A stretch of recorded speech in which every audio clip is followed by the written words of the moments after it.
Hello friends, welcome to my new video. যোৱাকালি মই কৈছিলো মোৰ ঘৰলে দেউতা আহিছে কালি এনে অলপ ফুৰিলো আজি ভাবিছো অকনমান দূৰলৈ যাও বৰংগাজুলি সত্ৰলৈ যাও আমি আগতে গৈছিলো মোৰ চেনেলটোত পাব আপোনালোকে মই ভিডিও বনাইছিলো YouTube চেনেলটোত ইউনিক ডি ভ্লগছ নামৰ চেনেলটোত আজি শৰ্ট ভিডিও এটাই বনাই দিছো যেহেতু ভিডিওটো অলৰেডি মোৰ চেনেলত আছে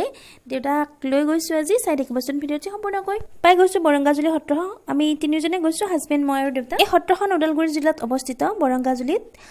গতিকে চাই যাব ভিতৰৰ পৰিৱেশখিনি মই দেখুৱাবলৈ চেষ্টা কৰিছো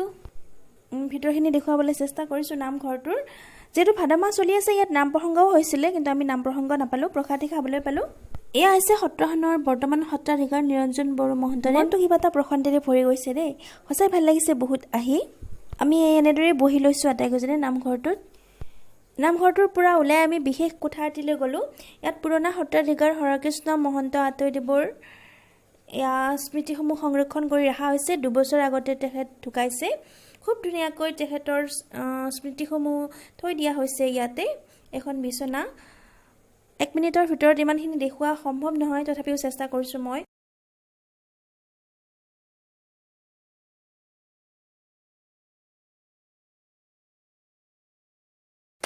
বন্ধু-বান্ধৱীসকল মই থুলমুলকৈ এনেদৰে বৰংগাজুলি সত্ৰখন দেখুৱাবলৈ চেষ্টা কৰিলো 1 মিনিটৰ ভিতৰত কেনেকুৱা লাগিলে জনাব কমেন্ট কৰি